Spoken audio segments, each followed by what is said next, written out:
السلام علیکم فرینڈز، آج ہیں میں انمول بک کے چیپٹر 15 پر۔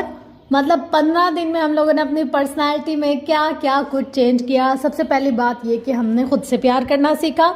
نمبر 2 یہ کہ نیگیٹو لوگوں سے دور اور پازیٹیو لوگوں کے قریب رہنا سیکھا، اور کوشش کی، مطلب ابھی ساری چیزوں کی کوشش ہو رہی ہے اسٹیپ بائی اسٹیپ، اور اپنی ہیلتھ پر دھیان دیا، ویٹ پر دھیان دیا، ایکسرسائز اور مارننگ روٹین پر دھیان دیا۔ اس کے علاوہ کچھ ایسی جو ہماری بیڈ میموریز ہیں ان کو فارگٹ کر کے اور آگے مطلب زندگی بڑھانے پر دھیان دیا۔ اور اس کے بعد آج ہم دیکھیں کہ 15ویں دن پر ہم لوگ کو کیا سیکھنے کو ملتا ہے۔ ضرور آج بھی کچھ اچھا اور انٹرسٹنگ سا ہوگا، کیونکہ نمرہ احمد تو ہمیشہ ہمیں کچھ نہ کچھ ایسا سرپرائزنگ سا بتاتی اور دکھاتی ہے، اور اپنے مطلب رائٹنگ پیٹرن کے لحاظ سے شیئر کرتی رہتی ہیں، تو ضرور آج بھی کچھ اچھا ہوگا۔ تو چلیں زیادہ باتیں کیے بغیر ہم 15واں دن اسٹارٹ کرتے ہیں۔ ریڈی سیٹ گو۔ ہم یہ گفتگو اسٹیک اور فرینچ فرائز کھاتے ہوئے کر رہے تھے۔ یہ ریسٹورینٹ کی بالائی منزل تھی۔ ہماری میز شیشے کی دیوار کے ساتھ تھی، اور ان شیشے سے نیچے سڑک پر رواں دواں ٹریفک دکھائی دیتا تھا۔ میرے سامنے بیٹھی میری مہمان ایک ایگزیکٹو تھی جو ایک اعلیٰ پائے کی IPP کمپنی میں کام کرتی تھی۔ وہ PhD ڈاکٹر تھیں، اور انہوں نے اپنا نام نہ ظاہر کرنے کی شرط پر نمل کے ریسرچ ورک میں میری مدد کرنے کی حامی بھری تھی۔ وہ لنچ بریک کے درمیان آفس سے اٹھ کر مجھ سے ملنے آئی تھی، اور اب میرے سامنے بیٹھی مجھے بتا رہی تھی کہ ہاشم کاردار کے کردار کو کس قسم کی شخصیت کا مالک ہونا چاہیے، IPPs کیسے کام کرتے ہیں، وغیرہ وغیرہ۔ ان کے ہاتھ میں چھری کانٹا تھا، اور وہ اسٹیک کے ٹکڑے کاٹتے ہوئے بول رہی تھی۔ میرے ہاتھ میں نوٹ بک اور قلم تھا۔ میں ان کی باتوں کو لکھ نہیں رہی تھی، میں بس نوٹ بک پکڑے بیٹھی تھی، چپس کھاتے ہوئے ان کو سن رہی تھی اور دیکھ رہی تھی۔ کیا میری باتیں تمہاری سمجھ میں آ رہی ہیں؟ گفتگو روک کے ایک دم سے انہوں نے پوچھا۔ جی بالکل۔ اچھا، مجھے لگا شاید میں بہت خشک گفتگو کر رہی ہوں اور تم میری آدھی بات دھیان سے سن ہی نہیں رہی۔ وہ مجھے غور سے دیکھ کر مسکرائی۔ میں واقعی آپ کی آدھی باتیں سن رہی ہوں۔ میرے کام کے لیے یہ آدھی باتیں بہت اہم ہیں۔ میں رائٹر ہوں، میں سن کے نہیں لکھتی، میں دیکھ کے لکھتی ہوں۔ وہ حیرت سے مسکرائی۔ مگر میں جانتی ہوں وہ میری بات نہیں سمجھی تھی، مگر مجھے اپنی بات سمجھ میں آ گئی تھی۔ میں ان کو دیکھ رہی تھی۔ وہ جوڑا بناتی تھی، ان کے کان میں ہیرے کے ٹاپس تھے، اور ہاتھ میں پھول کی شکل کی ہیرے سے مرساں انگوٹھی تھی۔ میرے ذہن میں یہ دیکھ کر فارس کی معالج ڈاکٹر احمد کا کردار آیا تھا۔ اس ڈاکٹر کو ان کے جیسا ہونا چاہیے، میں نے سوچا۔ میں یہ بھی دیکھ رہی تھی کہ ہم ریسٹورینٹ کی بالائی منزل پر گلاس وال کے ساتھ بیٹھے ہیں۔ کسی ریسٹورینٹ کی گلاس وال سے شہر کے ٹریفک کو دیکھنا ناول کے مناظر کے لیے ایک اچھی سیٹنگ تھی۔ کیوں نہ سادی کی فیملی کے پاس بھی ایک ایسا ہی ریسٹورینٹ ہو؟ وہاں مختلف کرداروں کو اکٹھا کرنا آسان ہوگا۔ بس ٹھیک ہے، ان کو یہ ریسٹورینٹ دے دیتی ہوں۔ میں ذہن میں اسی طرح کے بہت سے نوٹس لکھ رہی تھی۔ لوگوں کو اندازہ ہی نہیں ہوتا کہ وہ جسے خشک گفتگو سمجھ رہے ہیں وہ کیسے ایک رائٹر کو لکھنے کے لوازمات عطا کر دیتی ہے۔ اس وقت میری کہانی پوری طرح ذہن میں نہیں بنی تھی، اس لیے ہم ہاشم کے کردار پر زیادہ بات نہیں کر سکے، اور گفتگو کا رخ میری قرآنی تعلیمات کی طرف مڑ گیا۔ ڈاکٹر احمد، ان کو یہی کہہ لیں، نے کہا مجھے کہ انہوں نے سنا ہے میری کتاب مصحف پڑھ کے بہت سی لڑکیوں نے الہدیہ میں تعلیم حاصل کرنے کا آغاز کیا تھا۔ ساتھ ہی انہوں نے ڈاکٹر فرحت ہاشمی کے بارے میں توسیع انداز میں گفتگو شروع کی۔ میں مسکرا کے سنتی رہی۔ انہوں نے پوچھا، وہ تمہارے ادارے کی سربراہ رہی ہیں، وہ تمہارے کام سے واقف تو ہوں گی؟ میں نے مسکرا کے سر ہلا اور کہا، جی ہاں۔ ڈاکٹر احمد پوچھنے لگیں، تو کیا تمہاری ان سے ملاقات بلکہ ایک اچھی اسٹوڈنٹ ٹیچر ریلیشن شپ ہے؟ میں جھک کے 2 انگلیوں سے چپس اٹھا کے کھانے لگی۔ زرد سنہری چپس کے کنارے خستے تھے، اور مجھے اچھی طرح یاد ہے یہ میری اسٹک سے زیادہ ذائقہ دار تھی، کیونکہ اسٹک ویل ڈن تھی، سخت۔ مجھے اندر سے نرم اور ہلکی کچی اسٹک پسند ہے۔ میں نے ڈاکٹر احمد کی بات کا جواب دینے سے پہلے چند لمحوں کے لیے توقف کیا۔ ڈاکٹر فرحت ہاشمی میری تفسیر ٹیچر تھیں۔ تفسیر کلاس میں وہ خود نہیں ہوتی تھی، ان کی ریکارڈنگز اسپیکرز پر چلتی تھی۔ البتہ میں نے ان سے لائیو بھی چند کورسز پڑھے ہوئے ہیں، جیسا کہ دوائی شافی، لیکن ان کورسز میں میرے ساتھ کوئی 1000 لڑکیاں اور بھی ہوتی تھیں۔ ایسے میں جب کلاس ختم ہوتی تو کچھ لڑکیاں قطار کی صورت اسٹیج پر جا کے ڈاکٹر فرحت سے ہاتھ ملاتی تھی، جو آپ کو قرآن پڑھائے، جس کی وجہ سے آپ کے دل کا رخ بدلے۔ وہ آپ کو پیارا تو ہوتا ہی ہے نا؟ ایسے ہی لڑکیاں محبت اور عقیدت میں ان سے ملتی۔ وہ کلاس ختم ہونے کے بعد چند منٹ بیٹھتی، ان پیاری لڑکیوں سے ملاقات کرتی اور پھر اٹھ کے چلی جاتی۔ وہ معمر خاتون تھی، ان کو گھٹنوں اور جوڑوں کے مرض لاحق تھے، مگر ان کا اخلاق بلند تھا۔ مسکرا کے ہر آنے والے سے ملتی اور اٹھ کے چلی جاتی۔ لیکن میں کبھی ان سے ملنے اسٹیج پر نہیں گئی۔ میں نے سنا تھا کہ لوگ ان سے میری کتابوں کا ذکر کرتے ہیں، لیکن میں ان سے ملنے کبھی نہیں گئی، نہ میں نے ان کا نمبر لیا، نہ ان کو کبھی ای میل کی۔ الہدیہ چھوڑنے کے بعد جب بھی کبھی میں الہدیہ کا چکر لگاتی یا بعد میں جو تھوڑا بہت عرصہ میں نے وہاں کام کیا، وہاں مجھے اکثر استاذہ سامنے دکھائی دیتی تھی۔ ایک دن میں مین لابی میں کھڑی پتہ نہیں کیا کر رہی تھی کہ میں نے دیکھا ڈاکٹر فرحت سامنے سے اکیلی چلتی آ رہی ہیں، وہاں آس پاس کوئی نہیں تھا۔ وہ لابی کے وسط میں رکی جہاں ایک میز پر کچھ چیزیں رکھی تھی۔ وہ ان کو دیکھ کے قریب موجود کسی لڑکی سے کہنے لگی کہ ان کی ترتیب ٹھیک نہیں ہے۔ میں قریب کھڑی تھی، میں نے ان کو سلام کیا اور کہا کہ یہ واقعی ٹھیک نہیں ہے۔ انہوں نے مجھے دیکھا، مسکرا کے سلام کا جواب بھی دیا اور ہدایت دی کہ اس کو یوں اور یوں کر دیں۔ میں نے کپڑا درست کیا اور پیچھے ہٹ گئی۔ میں نے قریب جا کے تعارف کروایا، نہ میں وہاں رکی۔ وہ چلی گئیں تو میں نے بھی بنا کسی پچھتاوے یا افسوس کے وہاں سے چلے جانا مناسب سمجھا۔ میری اس کے علاوہ اس وقت تک ان سے کوئی بات نہیں ہوئی تھی۔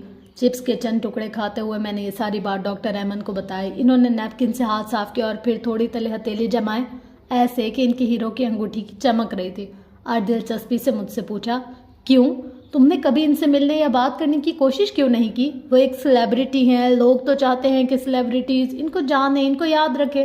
میں بھی ان لوگوں میں سے ہوں جو اساتذہ کے قریب ہونا چاہتے ہیں۔ میں بھی ان کے فون کی کانٹیکٹ لسٹ میں آنا چاہتی ہوں، لیکن میں خود سے ان کے قریب جانے کی کوشش نہیں کرتی، کیونکہ تمہیں لگتا ہے وہ تمہیں نوٹس نہیں کریں گی یا وہ تمہیں اگنور کر دیں گی، تمہیں ریجیکشن کا ڈر ہے۔ ڈاکٹر ایمن آنکھوں میں چمک لیے دلچسپی سے پوچھ رہی تھی۔ جب میں فارس کی ڈاکٹر کا کردار لکھوں گی تو ان کی آنکھوں کی چمک کا ذکر ضرور کروں گی۔ ذہن نے ایک اور نوٹ لکھ لیا۔ جو لوگ مجھے عام لوگوں سے زیادہ پسند ہوتے ہیں، میں خود ہی ان کے قریب نہیں جاتی، اس ڈر سے نہیں کہ وہ مجھے اگنور کریں، بلکہ مجھے یہ ڈر ہے کہ وہ میرے بہت اچھے دوست بن جائیں گے۔ کانفیڈنٹ میچ، انہوں نے مسکرا کے آبرو اٹھایا۔ کانفیڈنٹ کی بات نہیں ہے، آرٹ کی بات ہے۔ مجھے معلوم ہے کہ اگر میں اپنے کسی فیوریٹ سیلیبریٹی سے اچھی شناسائی حاصل کرنا چاہوں تو آرام سے کر سکتی ہوں، کیونکہ میں نارمل فین گرل کی طرح بیہیو نہیں کرتی، کیونکہ میں خود مشہور ہوں۔ اس لیے مجھے معلوم ہے کہ کسی مشہور شخصیت کو اس کے فیس کی کیا بات یاد رہتی ہے، نہ تعریف نہ تنقید، یہ دونوں چیزیں توجہ نہیں کھینچتی۔ فین کا سیلیبریٹی کو اپنی طرف متوجہ کرنا ایک آرٹ ہے، یہ آرٹ بہت کم لوگوں کو آتا ہے، اسی لیے بہت سی سیلیبریٹیز مجھے اپنے فین لسٹ میں کافی اوپر رکھتے ہیں، میری بات دھیان سے سنتے اور مجھے اہمیت دیتے ہیں۔ اتنا تو مجھے یقین ہے کہ میں اگر خلوص دل سے کسی سیلیبریٹی جس کو میں واقعی پسند کرتی ہوں سے رابطہ کروں تو میں ان کی توجہ بھی لے لوں گی اور ان کے جاننے والوں کی فہرست میں بھی شمار ہو جاؤں گی۔ ان کی دلچسپی مزید بڑھی۔ تمہیں ریجیکشن کا خوف نہیں ہے، بلکہ تمہیں کچھ زیادہ ہی اعتماد ہے کہ وہ تمہیں پسند کرنے لگیں گے۔ انٹرسٹنگ۔ پھر کیا وجہ ہے کہ تم اپنے استاذہ سے رابطہ کرنے کی کوشش نہیں کرتی؟ کیونکہ میں نے گہری سانس لی۔ میں جب بھی کسی کو دوست بناتی ہوں، گھڑی کی ٹک ٹک شروع ہو جاتی ہے، الٹی گنتی، اور میں سوچتی ہوں کہ چلو دیکھتے ہیں اس دفعہ کسی کو مجھ سے شدید مایوسی یا ناراضگی ہونے میں کتنی دیر لگتی ہے۔ اوہ، وہ چونکی۔ تمہیں یہ خوف ہے کہ تم دوست جلدی بنا لو گی لیکن ان کو جلد کھو دو گی؟ بالکل، میں نے سادگی سے جواب دیا۔ میں کئی دفعہ تجربہ کر چکی ہوں۔ شروع میں لوگ بہت شوق سے مجھ سے گھلتے ملتے ہیں، لیکن کچھ عرصے بعد مجھے محسوس ہونے لگتا ہے کہ اب وہ مجھ سے مایوس ہو چکے ہیں۔ میری کوئی نہ کوئی بات ان کو بری لگ جاتی ہے اور وہ میری عزت کرنا کم کر دیتے ہیں، میں خود ہی پیچھے ہٹ جاتی ہوں۔ نئی دوستی کی بنیاد رکھتے وقت ہی مجھے پہلے معلوم ہوتا ہے کہ جو شخص اس وقت مجھے بہت پسند ہے میں اس کو جلد کھو دوں گی۔ کچھ ایسا ہو جائے گا کہ کچھ عرصے بعد میری ہی کسی بات کی وجہ سے اس دوست نے مجھے چھوڑ دینا، اس لیے یا تو میں دوست بناتے وقت ہی خود کو اس بات کو کھونے کی تیاری رکھتی ہوں، یا میں ان لوگوں کے قریب ہی نہیں جاتی جو مجھے عزیز ہوتے ہیں۔ بجائے یہ کہ وہ مجھے برے الفاظ میں یاد رکھے، یہ بہتر ہے کہ وہ مجھے نہ جانے۔ وہ اپنے گلاس میں بچے ہوئے مارگریٹا میں اسٹرا ہلاتے ہوئے سوچتے ہوئے بولی، ایسا کیا ہوتا ہے تم سے جس کے باعث لوگ تم سے ناراض ہو جاتے ہیں؟ کوئی نہ کوئی غلطی جو مجھ سے سرزد ہو جاتی ہے۔ ہر دفعہ میں کوشش کرتی ہوں کہ اس دفعہ کچھ خراب نہ ہو، لیکن پھر بھی مجھ سے کوئی عمل ایسا ہو جاتا ہے جس کے بعد ان کا رویہ مجھ سے بدل جاتا ہے۔ کیا لڑائی ہو جاتی ہے؟ نہیں، لڑائی تو شاید ہی کبھی ہوئی ہو، بس مجھے ان کا رویہ سرد ہوتا محسوس ہونے لگتا ہے۔ پھر احساس ہوتا ہے کہ میری فلاں بات کے بعد سے وہ اب میری عزت نہیں کرتے، وہ مجھ سے مایوس ہیں، اور میری عزت نفس اتنی اونچی ہے کہ جہاں مجھے رویوں میں کھینچاؤ محسوس ہو میں فوراً سے پیچھے ہٹ جاتی ہوں اور تعلق ہی ختم کر دیتی ہوں۔ تمہیں لوگوں کے رویوں سے احساس ہو جاتا ہے کہ وہ تمہاری عزت نہیں کرتے؟ صرف میرے دوست نہیں، میں نے زور دے کر کہا، اکثر لوگ جو مجھے ملتے ہیں اور مجھے پسند ہوتے ہیں میں نے نوٹس کیا ہے کہ وہ میری عزت نہیں کرتے ہیں، وہ مجھے کسی نہ کسی لحاظ سے کم تر سمجھتے ہیں اور مجھے معلوم ہے کہ میں ایسا کیوں محسوس کرتی ہوں۔ اچھا کیوں؟ انہوں نے دلچسپی سے پوچھا۔ ان کا انداز بالکل سائیکالوجسٹ والا تھا۔ میں اپنی کہانی میں ان کو سائیکیٹرسٹ یا سائیکالوجسٹ کی ڈگری ہی دوں گی۔ ذہن نے ایک اور فیصلہ جاری کر دیا۔ کیونکہ میں بہت حساس ہوں، میں نے شانے اچکا دیے، اور حساس لوگوں کا یہی مسئلہ ہے کہ وہ لوگوں کے رویوں کو جلد بھانپ لیتے ہیں۔ میں تمہیں ایک بات بتاتی ہوں نمرا، اور یہ بات شاید تمہارے کسی کام آئے۔ انہوں نے نظر جھکا کے اسٹراپی کی برف میں گھماتے ہوئے کہا، تمہارے جیسے بہت سے لوگ دوستی کرنے سے پہلے اس بات کو محسوس کر لیتے ہیں کہ ان کا دوست جلد سے ان سے ناراض ہو جائے گا، ان کو چھوڑ دے گا، یا وہ اس کو کھو دیں گے اور اس کو خود سے مایوس کر دیں گے۔ لیکن یہ اس وجہ سے نہیں ہوتا۔ تمہارے جیسے لوگ بہت حساس ہوتے ہیں۔ انہوں نے توقف کیا۔ یہ اس وجہ سے ہوتا ہے کیونکہ تمہارے جیسے لوگوں کی سیلف اسٹیم بہت کم ہے۔ مجھے دھچکا لگا۔ یہ آپ کہہ رہی ہیں کہ میں لو سیلف اسٹیم کا شکار ہوں؟ شاید زندگی میں پہلی دفعہ کسی نے میرے منہ پر کہا تھا کہ تمہاری سیلف اسٹیم کم ہے، لیکن میری سیلف اسٹیم کیسے کم ہو سکتی ہے؟ میں تو بہت بااعتماد اور اپنے آپ سے آگاہ لڑکی رہی تھی۔ اگر ایسا نہیں ہے تو تم مجھے بتاؤ، تمہاری نظروں میں تمہارا سیلف امیج کیا ہے؟ Self image? میں نے کچھ کہنا چاہا لیکن میں کہہ نہیں سکی۔ میں نے اس سوال کا جواب کبھی نہیں سوچا تھا۔ ہاں، تمہارا سیلف امیج کیا ہے؟ تم اپنی نظروں میں کیا ہو؟ میرے پاس کوئی جواب نہیں تھا۔ دیکھو، تم اس بات کا جواب اس لیے نہیں دے رہی کیونکہ تم نے کبھی اپنی نظروں میں اپنا سیلف امیج بنایا ہی نہیں۔ تمہیں لگتا ہے کہ لوگ تم سے مایوس ہو جاتے ہیں، تمہاری عزت نہیں کرتے، حالانکہ میں یقین سے کہہ رہی ہوں جن لوگوں کے بارے میں تم یہ بات سوچتی ہوگی ان کو خود بھی معلوم نہیں ہوگا کہ تمہارے دل میں یہ چل رہا ہے۔ لوگ تمہاری عزت کرتے ہیں، تم اپنی عزت نہیں کرتی۔ اس کے بعد انہوں نے اس موضوع کو نہیں چھیڑا۔ ہم دوسری باتیں کرنے لگے۔ میں اس عورت سے زندگی میں بس 4 دفعہ ملی تھی، لیکن مجھے ان کی ہر بات یاد ہے۔ ہر ملاقات میں وہ اس موضوع کو ہلکا سا چھیڑ کر بات بدل دیا کرتی تھی۔ ان کا انداز بہت نرم اور سمجھانے والا ہوتا تھا، زیادہ دباؤ نہیں دیتی تھی۔ ہماری ملاقاتیں ختم ہو گئی۔ میں نے ناول بھی لکھ لیا، اپنے سیلف اسٹیم پر کام بھی شروع کیا، اور پھر میری استاذہ سے تعارف بھی ہو گیا۔ آج استاذہ مجھے جانتی ہے اور میں انہیں۔ ہمارے درمیان ایک بہت اچھا اسٹوڈنٹ اور ٹیچر کا رشتہ ہے۔ الحمدللہ وہ مجھ سے کبھی خفا یا مایوس نہیں ہوئی۔ اب لوگ واقعی میری عزت کرتے ہیں کیونکہ میں اپنی عزت کرتی ہوں۔ لیکن کیا یہ سب اتنا آسان تھا جتنا میں نے 4 فقروں میں بیان کر دیا؟ نہیں، ایسے پروسیس کبھی آسان اور مختصر نہیں ہوتے، ان پر ایک لمبے عرصے تک کام کرنا ہوتا ہے۔ ابھی بھی مجھے اس پر بہت کام کرنے کی ضرورت ہے، لیکن مجھے معلوم ہے کہ میں چند برس پہلے سے بہتر مقام پر ہوں۔ اسی مقام پر میں آپ کو دیکھنا چاہتی ہوں، کیونکہ دنیا کی کوئی کامیابی تب تک آپ کی کامیابی بن نہیں سکتی جب تک آپ کی سیلف اسٹیم ہائی نہ ہو، نہ رشتوں میں، نہ کیریئر میں۔ لیکن یہ سیلف اسٹیم ہوتی کیا ہے؟ آپ نے self love, self value, self respect, self esteem کے نام کی بہت سی اصطلاحات سن رکھی ہوں گی۔ عموماً ہم سمجھتے ہیں کہ ان سب کا مطلب انسان کی اپنی عزت نفس ہے، ایک غیرت جو اللہ نے ہر انسان کے اندر ڈال رکھی ہوتی ہے۔ کوئی ہمیں ذرا سا موڈ دکھائے تو ہم فوراً اس سے کھینچے ہو جاتے ہیں کیونکہ ہمیں برا لگتا ہے، جبکہ ایسا نہیں ہے۔ ان میں سے ہر اصلاح الگ الگ معنی رکھتی ہے اور ہر ایک بہت دلچسپ ہے۔ آج ہم بات کریں گے سیلف اسٹیم کے بارے میں۔ سیلف اسٹیم انسان کے ذہن میں فٹ ایک ایسا کیلکولیٹر ہے جس کے ذریعے وہ اپنی قدر و قیمت کا احساس اور حساب کتاب رکھتا ہے۔ آپ کیا ہیں؟ آپ کی کیا اوقات ہے؟ آپ کتنے پانی میں ہیں؟ آپ کتنے اہم انسان ہیں؟ انسان اس سب کو اپنے ذہن کے مطابق کیلکولیٹ کرتا ہے۔ نمرا اپنے آپ کو یوں سیلف اسٹیم کرتی تھی کہ نمرا تو ایک قابل لڑکی ہے، لوگ اسے جلد پسند کرنے لگ جاتے ہیں، لیکن وہ اتنی قابل نہیں ہے کہ زیادہ دیر تک لوگ اس کو پسند کریں۔ وہ اتنی قابل محبت نہیں ہے کہ لوگ زیادہ دیر اس کے دوست رہیں۔ اس کی شخصیت ہی ایسی ہے کہ اسے لوگوں کو کھو دینا ہے۔ وہ اتنی مضبوط اور سحر انگیز نہیں ہے کہ لوگوں کو زیادہ دیر تک اپنا بنا کر رکھے۔ اس میں کوئی ایسی خاصیت ہے ہی نہیں جو لوگوں کو اپنا بنا کر رکھے۔ سیلف اسٹیم انسان کی اپنی اوور آل قدر و قیمت کے اندازے کا نام ہے۔ وہ کون لوگ ہوتے ہیں جن کی سیلف اسٹیم چند سال پہلے والی نمرا کی طرح کمتر ہوتی ہے؟ میں آپ کو ان کی خصوصیات بتاتی ہوں، آپ نے صرف یہ دیکھنا ہے کہ ان میں سے کون سی خصوصیت کہیں آپ میں تو نہیں ہے۔ ایسے لوگوں کا زندگی کو دیکھنے کا انداز منفی ہوتا ہے۔ منفی کا مطلب یہ ہے کہ وہ اپنے ساتھ کچھ اچھا ہو جانے پر بھی برے کے منتظر رہتے ہیں۔ ان کو کچھ اچھا مل جائے تو یہ ڈر لگا رہتا ہے کہ یہ چھن جائے گا۔ وہ اس قابل کہاں کہ زیادہ دیر اچھی چیزیں ان کے پاس رہیں۔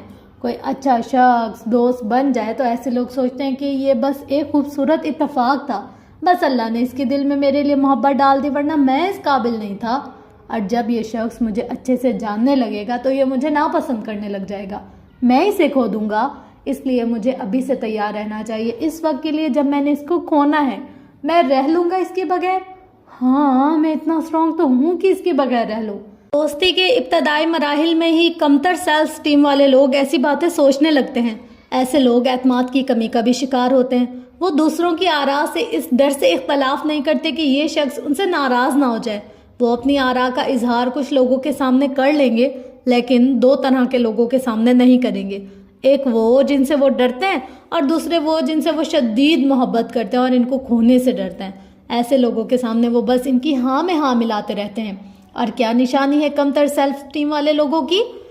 ایسے لوگ اپنی ضروریات ٹھیک سے بیان نہیں کر سکتے۔ ان کو کسی سے کچھ مانگنا اچھا نہیں لگتا۔ وہ کسی سے ذرا سی بھی کوئی چیز مانگ بیٹھے تو اپنا آپ کسی پر بوجھ نہ لگتا ہے۔ کچھ لوگ ایسا عزت نفس کی وجہ سے کرتے ہیں، وہ کسی کا احسان نہیں لینا چاہتے، وہ بالکل الگ چیز ہے۔ مگر کمتر سیلف اسٹیم والے لوگوں پہ اگر کوئی بنا مانگے احسان کر دے تو وہ اس لیے بوجھل محسوس کرتے ہیں کیونکہ وہ خود کو اس مراد کے قابل نہیں سمجھتے، وہ یہ ڈیزرو نہیں کرتے، اس لیے وہ لوگوں سے اپنی ضرورتیں نہیں کہہ سکتے۔ کیونکہ بعض عورتیں ابیوسو میرج میں اتنے سال گزار دیتی اور اپنی ضروریات اپنے شوہر سے نہیں کہہ پاتی کیونکہ مسلسل ذہنی تشدد نے ان کے ذہن کو اتنا چھلنی کر دیا ہوتا ہے کہ ان کی نظر میں ان کی اپنی ذات ختم ہو کے رہ جاتی ہے۔ وہ اپنی ضروریات کو پس پشت ڈال دیتی ہے، اپنے آپ کو فوراً سے مائنس کر دیتی ہیں۔ انہیں کچھ چاہیے ہو تو وہ کسی کو بتاتی نہیں ہیں اور اس شے کے بغیر گزارا کرنے کی کوشش کرتی ہیں۔ اسی طرح کچھ بچے گھر کے مسلسل تنقیدی ماحول کے باعث اپنے آپ کو اتنا اعلیٰ سمجھنے لگتے ہیں کہ وہ اپنے ماں باپ کو یہ نہیں بتا سکتے کہ جس فیلڈ میں وہ ان کو بھیجنا چاہتے ہیں اس میں ان کا دل نہیں لگتا۔ بچوں کو جو چاہیے ہوتا ہے وہ اس کو بیان نہیں کر سکیں گے تو اس کا صاف مطلب ہے کہ اس بچے کی اپنی نظر میں اس کی اپنی ذات کی کوئی قدر و قیمت نہیں ہے۔ ایسے لوگ گھر میں ہر ایک کا بوجھ اٹھانے لگ جاتے ہیں۔ کوئی انہیں کام کہے یہ انکار نہیں کرتے، بھلے یہ تھک جائیں، بوجھ سے ٹوٹنے لگ جائیں، مگر یہ کسی کو نہ نہیں کہہ سکتے۔ ان کو جہاں کسی کے کام اور اپنی ذات کے درمیان میں سے کسی ایک کا انتخاب کرنا پڑے، یہ اپنی ذات پر سمجھوتا کرتے ہیں، اپنی آراء کو پس پوش ڈال کر دوسروں کا کام کرنے لگ جائیں گے۔ آفس میں کوئی ایسا شخص ہو تو سب اس پر اپنے کام کا بوجھ بے شرمی سے ڈالتے جاتے ہیں۔ ہو سکتا ہے آپ کہیں کہ ایسا شخص تو ایثار اور قربانی کا مظاہرہ کر رہا ہے، اس کو تو نیک اجر ملنا چاہیے، مگر نہیں۔ رسول اللہ صلی اللہ علیہ وسلم نے فرمایا، اللہ تعالیٰ کے نزدیک ابن آدم سے زیادہ عزت والی کوئی چیز نہیں ہے۔ آپ سے پوچھا گیا فرشتے بھی نہیں؟ آپ نے فرمایا وہ تو سورج اور چاند کی طرح مجبور ہیں۔ اور جب بھی آپ بنا کسی کے مانگے اس کے کاموں کا بوجھ اٹھا لیں گے، سوائے اس کے کہ وہ آپ کے والدین یا ان سے ایسا تعلق جہاں یہ کام آپ کا فرض ہے، وہاں سب آپ سے کام بھی کروائیں گے اور کوئی آپ کی عزت بھی نہیں کرے گا کیونکہ آپ نے خود اپنی عزت بنائی ہی نہیں کبھی۔ آپ کو معلوم ہے ماضی کی غلطی اور ناکامیوں پہ سب سے زیادہ رنجیدہ اور گلٹی کون لوگ ہوتے ہیں؟ ہلکی سیلف اسٹیم والے۔ ان کے گلٹ، شرمندگی، خود کو ملامت کرتے رہنے کا عمل کبھی ختم نہیں ہوتا۔ ان کو ہر روز ایسے کئی واقعات یاد آتے ہیں جب انہوں نے کسی اپنے کو ناراض کیا یا خود سے مایوس کر دیا۔ وہ اپنی اس حرکت پر شرمندہ رہتے ہیں، خود کو ملامت کرتے رہتے ہیں اور وہ کبھی خود کو اپنی غلطیوں کے لیے معاف نہیں کرتے۔ اب آپ کہیں گے کہ یہ تو ضمیر کی زندہ ہونے کی علامت ہے۔ بطور مسلمان ہمیں اپنے گناہ یاد رکھنے چاہیے اور بار بار استغفار کرنا چاہیے۔ بات یہ ہے کہ استغفار بار بار اللہ کے حضور کرنا چاہیے، اپنی ذات کے کٹہرے میں نہیں۔ خود کو ملامت کرتے رہنا کمزور شخصیت کی علامت ہے۔ اللہ تعالیٰ کو ہمیں ہماری ہی ملامت نہیں چاہیے۔ اللہ تعالیٰ چاہتا ہے کہ ہم اپنی غلطیوں سے سیکھیں اور ان کو دوبارہ نہ دہرائیں۔ ہمیں ان کو نہیں بھولنا چاہیے، جب وہ یاد آئیں تو اللہ سے معافی مانگنی چاہیے اور دوبارہ اس طرح کا کام نہیں کرنا چاہیے۔ غلطی سے سیکھنے کے لیے یہ سوچنا چاہیے کہ ہم نے یہ کیا ہی کیوں۔ یہ جو پھانس بن کے آپ کے گناہ یا غلطی آپ کے دل میں چبھے ہیں نا، یہ پھانس تب نکلیں گے جب آپ اس کو کسی اور اینگل سے دیکھیں گے۔ یہ دیکھیں گے کہ میں یہ کیوں کر رہی تھی یا وہ کیا عناصر تھے جو مجھے اس گناہ کی طرف لے کر گئے تھے۔ اگلی دفعہ میں اس سے کیسے بچ سکتا یا سکتی ہوں اور مجھے اس سے کیا سبق سیکھنا چاہیے، میں اس کا مداوع کیسے کر سکتا ہوں اور یہ رویہ اس رویے سے مختلف ہے جو آپ کو ہر وقت مغموم رکھتا ہے۔ اور آپ اپنی ہی ذات سے نفرت کرنے لگتے ہیں، مجھ سے تو کچھ ٹھیک سے نہیں ہونے والا۔ یہ رویہ توبہ کرنے والے لوگوں کا نہیں ہوتا۔ اگر آپ کم سیلف اسٹیم کا شکار ہیں تو آپ کی توجہ ہمیشہ اپنی خامیوں اور کمزوریوں پر رہے گی، چاہے وہ آپ کی ظاہری شخصیت میں ہو، جیسے کہ آپ کی انسیکیورٹیز، آپ کا سیلف ڈاؤٹ، آپ کا چھوٹا قد، بڑا ہوا وزن، سانولی رنگت یا ایسی کوئی چیز جو آپ کو خود میں نہیں پسند۔ آپ ہمیشہ سوچیں گے کہ لوگ میرے اندر یہی نوٹ کریں، کیونکہ آپ اپنی عزت نہیں کرتے، اس لیے کوئی ذرا دیر آپ کو ٹیکسٹ پہ جواب نہ دے تو آپ کو لگے گا بس یہ مجھ سے ناراض ہو گیا، اب میں اس کو کھو دوں گا۔ اگر آپ کی ذات آپ کے نزدیک کمتر ہے تو آپ ہمیشہ فرار ڈھونڈیں گے، آپ لوگوں کو فیس نہیں کر سکیں گے۔ یہ نہیں کہ آپ بالکل کسی سے گھلے ملیں گے ہی نہیں، لوگ آپ کو تب فیس نہیں کر سکیں گے جب آپ کو لگے گا کہ آپ نے کچھ غلط کیا ہے، جیسے کسی سسرالی رشتہ دار کی آپ نے کال نہیں اٹھائی، اب آپ اگلی دفعہ اس کی کال نہیں اٹھائیں گے کیونکہ آپ کو ڈر ہوگا کہ اوف اب پچھلی دفعہ کی وضاحت دینی پڑے گی، اس سے اگلی دفعہ پھر اس کی کال نہیں اٹھائیں گے۔ ہر دفعہ اس کا نمبر دیکھ کر آپ کے دل پر بوجھ بڑھتا جائے گا، اور جب جواب دینا پڑ جائے گا تو بجائے اس کی کہ آپ کہیں کہ بھائی میں مصروف تھا تب بات نہیں کر سکی، اب مصروف نہیں ہوں اب بات کر رہی ہوں، آپ 100 طرح کی وضاحتیں دیں گے، شرمندہ ہوں گے، اور آپ کو دل میں محسوس ہوگا کہ وہ اب آپ کی عزت نہیں کرتے۔ مسئلہ کیا ہے؟ مسئلہ یہ تھا کہ آپ نے اپنی عزت نہیں کی۔ اپنی عزت کی ہوتی تو آپ سر اٹھا کے کہتی کہ بھائی میں کوئی فارغ تھوڑی ہوں، میرے 100 کام ہے، کبھی بندے کا موڈ نہیں ہوتا بات کرنے کا، اب موڈ ہے، فرصت ہے، وقت ہے تو بات کر رہی ہوں بس۔ ایسے لوگوں کو ہمیشہ لگتا ہے کہ دوسرے ان سے بہتر ہیں، اور چونکہ وہ ان سے بہتر ہیں اس لیے دوسرے ان کو کچھ سمجھتے نہیں۔ آپ نے دیکھا ہوگا کچھ لوگ ہمیشہ اپنے رشتہ داروں کی ذرا سی بات پر مائنڈ کر جاتے کہ فلاں نے ہمارے ساتھ مذاق نہیں کیا بلکہ ہمارا مذاق اڑایا، ہم پہ طنز کیا وغیرہ وغیرہ۔ دراصل وہ اپنی عزت خود نہیں کرتے، ان کی نظریں ہمیشہ اپنی کمزوریوں پر ہوتی ہیں، اس لیے ان کو دوسروں کی ہر بات بری لگتی ہے۔ وہ اپنی کمزوریوں کے بارے میں اتنے کانشیس ہوتے ہیں کہ انہیں لگتا ہے کہ ہر کوئی ان کی کمزوریوں کو جانتا ہے، اس کو نوٹ کر رہا ہے اور ابھی کوئی ان پر پوائنٹ مارے گا۔ ایسے لوگوں کو اپنے بارے میں تعریفی و توصیف فیڈ بیک قبول کرنا مشکل لگتا ہے۔ کوئی ان کی تعریف کرے تو بظاہر مسکرا کے تعریف وصول کر لیں گے، لیکن اندر سے یہ سوچیں گے کہ یہ مجھے اچھا اس لیے سمجھتے کیونکہ یہ مجھے نہیں جانتے، یا میری جس چیز کی تعریف کر رہے ہیں وہ بے شک اچھی ہے لیکن میری کچھ بری سائڈز اتنی بری ہیں کہ جس دن ان کو ان کا علم ہوا وہ مجھ سے دوستی چھوڑ دیں گے۔ میں ان کی تعریف پر کیسے خوش ہوں، میں تو اصل میں ان کو دھوکہ دے رہا ہوں۔ اور کیا نشانی ہے کمتر سیلف اسٹیم والے شخص کی؟ ایسے لوگوں کو ہمیشہ ڈر رہتا ہے ناکامی کا اور انجان چیز کا۔ اس کو کہتے ہیں fear of unknown. Fear of unknown, یہ کوئی بڑا رسک لینے سے ڈرتے ہیں کہ پتہ نہیں کیا ہوگا۔ میں بھی ایک زمانے میں اپنے ناول میں کوئی بولڈ پک چنتے ہوئے ڈرتی تھی کہ پتہ نہیں یہ کرنے کے قابل ہوں یا نہیں۔ سیلف ڈاؤٹ بھی اسی کمتر سیلف اسٹیم سے جنم لیتا ہے۔ یہ کمتر سیلف اسٹیم خود کس چیز سے جنم لیتی ہے؟ یہ عموماً بچپن سے شروع ہوتی ہے یا پھر کسی خاص ماحول کی دین ہوتی ہے۔ بعض دفعہ ٹاکسک لوگوں کی دوستی اور ان کا رویہ بھی آپ کی شخصیت کو مست کر دیتا ہے۔ اگر کوئی مسلسل آپ کے ارد گرد آپ کی ذات پر تنقید کرتا رہے یا آپ کو کمتر ثابت کرنے کی کوشش کرے تو آپ کا اپنی نظروں میں سیلف امیج مسک ہونے لگتا ہے۔ مسلسل ذہنی دباؤ آپ کو یہ ماننے پر مجبور کر دیتا ہے کہ آپ واقعی اتنے برے ہیں جتنا کوئی آپ کے بارے میں کہہ رہا ہے۔ بعض اوقات کوئی بیماری، کوئی ڈپریشن کا فیز یا کوئی حادثہ جو آپ کی خوشیاں نگل لے آپ کی ذات کی قدر و قیمت آپ کی نظروں میں کم کر دیتا ہے۔ بعض دفعہ کمتر مالی حالات بھی آپ کو احساس کمتری کا شکار کر دیتے ہیں۔ ماضی میں کسی نے آپ کو ٹھکرایا ہو، آپ کی ذات کی نفی کی ہو، یہ چیز بھی آپ کا سیلف امیج متاثر کرتی ہے۔ اور اگر یہ سب نہ ہو تو انسان کا مسئلہ یہ ہوتا ہے کہ اس نے اپنے لیے اتنے اونچے معیار طے کر لیے ہوتے ہیں جن تک وہ محنت سے بھی پہنچ نہیں پاتا، اور ناکامی اس کو اپنے بارے میں کمتر محسوس کرواتی ہے۔ اگر آپ کی سیلف اسٹیم کم ہے تو آپ کیا کرتے ہیں؟ آپ خود کو چھپاتے ہیں، فرار ڈھونڈتے ہیں، آپ کا اعتماد کم ہو جاتا ہے اور آپ لوگوں کے ساتھ گھلنا ملنا کم کر دیتے ہیں۔ آپ نئی چیزیں نہیں کرتے کیونکہ آپ ان کے ساتھ آرام دہ نہیں ہوتے۔ ہر وقت اپنے بارے میں کانشیس رہتے ہیں، آپ خود کو چیلنج نہیں کرتے، آپ ڈل اور روکھے پیکے ہو جاتے ہیں۔ میں نے زندگی کے کئی سال، جی ہاں کئی سال ڈل اور روکھے پیکے ہو کر گزارے ہوئے ہیں۔ مجھے معلوم ہے کہ کمتر سیلف اسٹیم اور اپنی ذات سے پیار نہ کرنا انسان کے لیے کتنا نقصان دہ ہوتا ہے۔ آپ کو ہر کام میں فرار چاہیے ہوتا ہے، آپ کو مصیبت کا مقابلہ نہ کرنا پڑے، بس مصیبت ٹل جائے۔ آپ کو کسی کے سامنے کچھ کہنا نہ پڑے، کوئی اور آپ کے لیے بولے، کوئی اور آپ کے لیے لڑے، بس آپ محفوظ رہیں۔ فرار آپ کو محفوظ محسوس کرواتا ہے۔ آپ فیری ٹیل والی شہزادی بن جاتے ہیں جو چاہتی ہے کہ کوئی سفید گھوڑے پر آئے اور اس کو بچا کر لے جائے، بس اس کو خود ہاتھ پیر نہ چلانے پڑیں، اور وہ اسے بچا کے کہاں لے جائے؟ کہیں دور جہاں یہ مسئلے نہ ہوں۔ ہیلو، جب تک آپ زندہ ہیں مسئلے ہوں گے، اس لیے مردہ پن سے زندگی گزارنا چھوڑ دیں، اٹھیں اور اپنی سیلف اسٹیم کو اوپر لے کر آئیں۔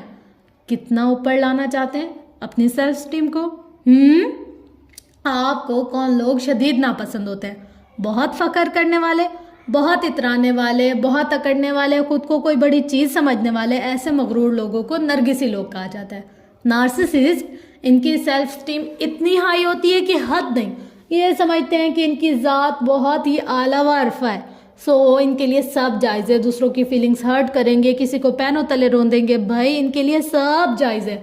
یہ غرور ہے، یا آپ نے اپنے اندر نہیں پیدا کرنا، آپ نے صرف اپنی سیلف اسٹیم کو اونچا کرنا ہے۔ اونچی سیلف اسٹیم والے نرم اور عاجز لوگ ہوتے ہیں، ان سے محبت ہو جایا کرتی ہے، ان کی شخصیت سحر انگیز بن جاتی ہے، مگر ان سے کسی کو کوف نہیں ہوتی۔ مغرور لوگوں سے کوفت ہوتی ہے۔ آپ کو دو انتہاؤں کے درمیان میں اپنا توازن برقرار رکھنا ہے۔ آپ نے اپنی سیلف اسٹیم کو مثبت مگر حقیقت پسندانہ رکھنا ہے۔ اور حقیقت کیا ہے؟ آپ کی حقیقت کیا ہے؟ آئیے ایک دفعہ پھر لوٹتے ہیں اپنے اصل کی طرف۔ اللہ تعالیٰ سورہ بنی اسرائیل میں فرماتا ہے، اور ہم نے بخشی آدم کو عزت۔ یہاں اللہ تعالیٰ نے کرم کا لفظ استعمال کیا ہے، یعنی ہم نے بنی آدم کو کریم بنایا ہے۔ کریم یعنی نوبل۔ اور رسول اللہ صلی اللہ علیہ وسلم نے فرمایا کہ یوسف بن یعقوب بن اسحاق بن ابراہیم خلیل الرحمن علیہ السلام کریم بن کریم بن کریم بن کریم تھے۔ جب میں یہ حدیث پڑھ رہی تھی تو میں نے سوچا کہ یوسف سب سے عزت دار کیوں تھے؟ ان کی وہ کیا خصوصیات تھی جو ان کو باعزت بناتی تھی؟ کیا صرف ان کے آباء و اجداد کا نبی ہونا؟ اگر ہمیں اپنی سیلف اسٹیم اس لیول پر لے کر جانی ہے جہاں ہم اپنی نظروں میں بھی کریم یعنی عزت دار ہو جائیں، تو اس کے لیے ہمیں اپنے والد یوسف علیہ السلام کی زندگی کو غور سے دیکھنا ہوگا۔ یوسف کا قصہ ہم بچپن سے سنتے آ رہے ہیں۔ یہ قرآن کے قصہ جات میں ہمیں عموماً سب سے دلچسپ لگتا ہے، کیونکہ اس میں ماڈرن زمانے کی کہانیوں کے تمام عناصر موجود ہیں: محبت، نفرت، حسد، سازش، اور پھر آخر میں مثبت اور منفی کردار کا ایک گرینڈ شو ڈاؤن۔ یوسف کے والد یعقوب کو اپنے بیٹے سے بہت محبت تھی۔ عزیز مصر کی بیوی بھی یوسف کی محبت میں گرفتار ہوئی۔ یوسف کے بھائیوں کو ان سے حسد تھا، انہوں نے سازش کر کے یوسف کو اپنے باپ کی نظروں سے دور کر دیا۔ مصر میں بھی یوسف کے ساتھ کئی زیادتیاں ہوئیں۔ جب انہوں نے عزیز مصر کی بیوی کے غیر اخلاقی دعوت نامے کو قبول نہیں کیا تو اس نے ان کو قید میں ڈلوا دیا، لیکن آخر میں یوسف علیہ السلام کو اللہ نے ایک عزت دار عہدے پر پہنچایا، اور ان کی کہانی کے تمام کردار وہاں جمع ہوئے اور سب ان کے آگے تعظیماً جھک گئے۔ یہ ہے اس قصے کا مختصر سا احوال۔ اب اسی قصے کو ایک دوسری نظر سے دیکھتے ہیں۔ یوسف علیہ السلام کے بارے میں ہم بچپن سے کیا پڑھتے آئے ہیں کہ وہ بہت حسین و جمیل تھے قرآن میں، البتہ اللہ نے ان کے حسن کے بارے میں کچھ نہیں کہا، صرف مصر کی عورتوں کا تبصرہ بیان فرمایا کہ جب انہوں نے یوسف علیہ السلام کو دیکھا تو حیرت سے بولیں کہ یہ تو کوئی فرشتہ ہے۔ یوسف کو اس دنیا کا آدھا حسن دیا گیا تھا، لیکن قرآن میں اللہ تعالیٰ نے یوسف کی دوسری خوبیوں کا تذکرہ کیا، حسن کا نہیں۔ یوسف علیہ السلام کی کہانی کو قدم بہ قدم دیکھیں۔ یوسف علیہ السلام اپنے بچپن سے ہی اپنے باپ کو سب سے زیادہ محبوب تھے۔ اس شے نے دوسرے بھائیوں کے دل میں ان کے لیے حسد ڈال دیا۔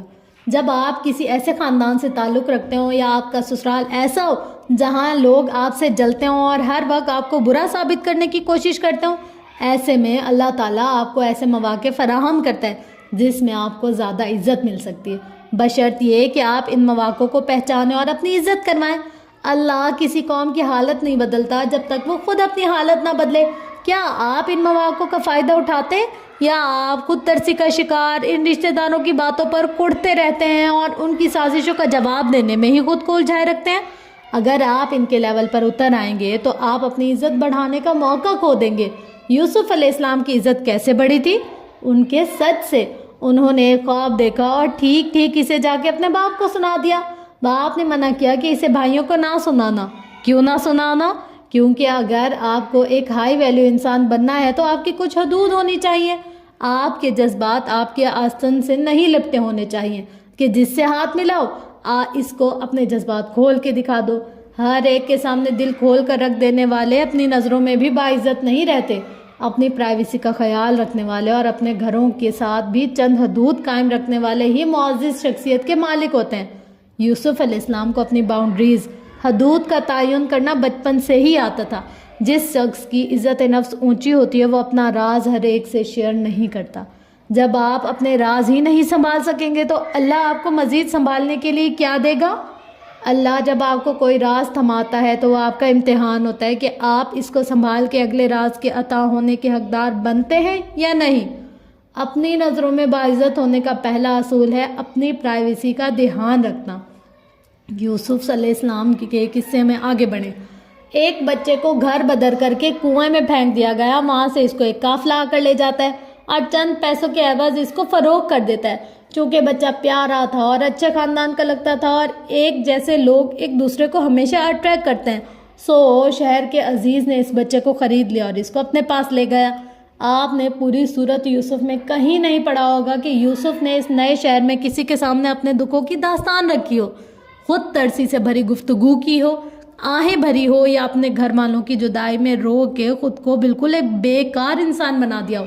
یعقوب کے غم کا ذکر ملتا ہے. ان کا غم مختلف تھا، مگر یوسف کے غم کا ذکر آپ کو ان کے آنسوں کی زبانی کہیں نہیں ملے گا. لیکن کیا یوسف کو غم نہیں تھا؟ ضرور تھا، لیکن انہوں نے اپنے غم کو پبلک نہیں کیا، اس کا اشتہار نہیں لگایا تھا، اس غم کو دل میں دبائے رکھا. اللہ نے بھی قرآن میں ان کے غم کو ایسے بیان نہیں کیا جیسے یعقوب کے غم کو کیا. یہاں یہ مطلب نہیں ہے کہ یعقوب نے اپنے غم میں رو کے کوئی غلط کام کیا. یعقوب کا غم مختلف تھا. ان کا غم یہ تھا کہ ان کے بیٹوں نے ایک معصوم کے ساتھ ظلم کیا. ان کا غم اپنے ایک بیٹے کی موت اور 10 بیٹوں کی آخرت کی بظاہر تباہی نظر آنے کا غم تھا. جس شخص کو اپنی قدر و قیمت کا اندازہ ہوتا ہے وہ جانتا ہے کہ مجھے کہاں اپنے غم کا اظہار کرنا ہے اور کہاں نہیں. یوسف ایک نئے شہر میں بطور غلام رہ رہے تھے. انہوں نے اپنے غموں کا اشتہار نہیں لگایا تھا کیونکہ یہ ایسی جگہ نہیں تھی جہاں کوئی ان کا اپنا تھا. عزت دار انسان اپنوں اور غیروں کا فرق خوب سمجھتا ہے. وہ اپنے اصل کو نہیں بھولتا. اپنی سیلف اسٹیم کو بہتر کرنے کے لیے آپ نے اپنے اصل کو نہیں بھولنا، نہ اس پر شرمندہ ہونا ہے. اگر آپ کے والدین کا تعلق کسی گاؤں سے تھا، اگر آپ کی والدہ پڑھی لکھی نہیں ہے، یا آپ آج بھی عید کرنے گاؤں جاتے ہیں تو یہ بات دوستوں سے چھپانے کی نہیں ہوتی. آپ کو ان باتوں کو اون کرنے کی ضرورت ہے. اپنے اصل پر کبھی شرمندہ نہیں ہونا بلکہ فخر کرنا ہے. اور ہر کسی کے والدین کا تعلق پیچھے سے کسی نہ کسی گاؤں سے ہی ہوتا ہے. کسی کے والدین اگر ساری عمر بڑے شہروں میں رہے تو ان کے دادا پھر بھی گاؤں کے ہوں گے. آپ دنیا کے کسی ملک یا کسی کلچر میں چلے جائیں، آپ کو اپنا علاقہ اور اپنی جڑیں نہیں بھلا دینی. کسی دوسرے ماحول میں جا کے ان کے رنگ میں رنگ نہیں جانا. کسی بہت ماڈرن رشتہ دار کے ہاں آپ کسی شادی پر جائیں اور ان کے ہاں دولت، رنگوں اور روشنیوں کی بہار دیکھ کر آپ کو اگر اپنا آپ کم حیثیت لگنے لگے تو آپ کو سیریسلی اپنی سیلف اسٹیم پر کام کرنے کی ضرورت ہے، نہ کہ آپ ان جیسا بننے کی کوشش کریں، نہ اپنے آپ کو کمتر سمجھنا ہے. آپ کے ذہن میں اپنی پرسنالٹی اسکیچ، اپنی ویلیوز، اپنی حدود کا ٹھیک اندازہ ہونا چاہیے. یہ کام جو آپ کر سکتے ہیں، یہ کام ہے جو آپ نہیں کر سکتے. آپ کی کچھ باؤنڈریز ہیں. آپ کسی کو خوش کرنے کے لیے اپنے اصول کو نہیں توڑیں گے. اس کے علاوہ یوسف میں اور کیا تھا جو ان کو باعزت بناتا تھا؟